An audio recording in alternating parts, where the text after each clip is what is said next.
कुडाळ तालुक्यासह सिंधुदुर्ग जिल्ह्याभरात गेले 4 दिवस असलेल्या परतीच्या पावसाचा सर्वाधिक तडका भात पिकाला बसला आहे। बहुतांश ठिकाणी पिकलेले कापणीयोग्य भात पीक भिजले आहे। उभे भात पीक जमीनदोस्त झाले आहे, त्यामुळे भात शेतीचे प्रचंड प्रमाणात नुकसान झाले आहे। शेतकऱ्यांच्या हातातोंडाशी आलेला घास निसर्गाच्या अवकृपेने हिरावल्याने शेतकरी संकटात सापडला आहे। जुलै महिन्यात आलेल्या पुरातही भात शेतीचे अतोनात नुकसान झाले। गेले 4 दिवस कुडाळसह जिल्ह्याभरात धुवाधार पाऊस कोसळला। पुढील 4 दिवस पावसाचा अंदाज वर्तविण्यात आला आहे। या पावसाच्या तडाख्यात कुडाळ तालुक्यातील भात शेती सापडली आहे।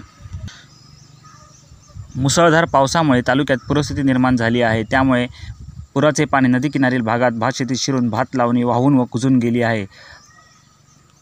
आता परतीच्या पावसाने या भात शेतीचे नुकसान झाले आहे। नैसर्गिक आपत्तीमुळे होणाऱ्या वारंवार भात शेतीचे मोठ्या प्रमाणात नुकसान होत असून हातातोंडाशी आलेला घास हिरावला जात आहे।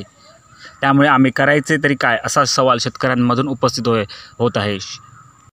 माझं नाव संजय गणपत परब, मुक्काम पोस्ट ओरोस, तालुका कुडाळ। मी एक शेतकरी असून मी पारंपरिक पद्धतीने शेती करतो, पण यावर्षी शेती तशी चांगली होती, पण 4 दिवसापूर्वी जो पाऊस पडला त्या पावसाने बऱ्याच प्रमाणात शेतीचं नुकसान केले, शेती जमीनदोस्त केलेली आहे। त्यामुळे आमचं पूर्ण शेतीवर अवलंबून असल्यामुळे बऱ्याच प्रमाणात नुकसान झाल्यामुळे पुढची आम्हाला काळजी आहे। आता पुढे काय करायचं, तरी सरकारने आम्हाला वेळीच लवकरात लवकर सहकार्य करून काहीतरी मदत करावी, अशी आमची सरकारला एक विनंती आहे। माझं नाव वसंत बाळकृष्ण परब, गाव ओरोस बुद्रुक, तालुका कुडाळ, जिल्हा सिंधुदुर्ग।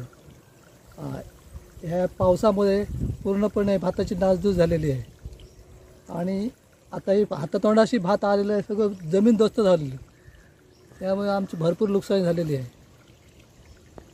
आमचा हा भातावरच उदरनिर्वाह आहे। जर भात पूर्णपणे नासधूस झाल्यामुळे आमचा पुढे काय करायची ही आम्हाला पुढची काळजी आहे। असं आहे, आम्ही ह्या आर्थिक ह्याच्यामुळे आम्ही लई संकटात सापडलेलो आहे शेतीच्यामुळे, आणि खता पाण्याचा एवढा खर्च केला तरी आता भरपूर नुकसान झालेली आहे। असं आहे, तो पण आम्हाला हा खर्च की नाही, भरपूर खताचा पण खर्च आम्हाला मिळायचा हे नाही आहे, ह्याला नुकसान झालेली आहे। त्यामुळे शासनाने आम्हाला जेवढ्या तेवढं काहीतरी मदत करायची आहे।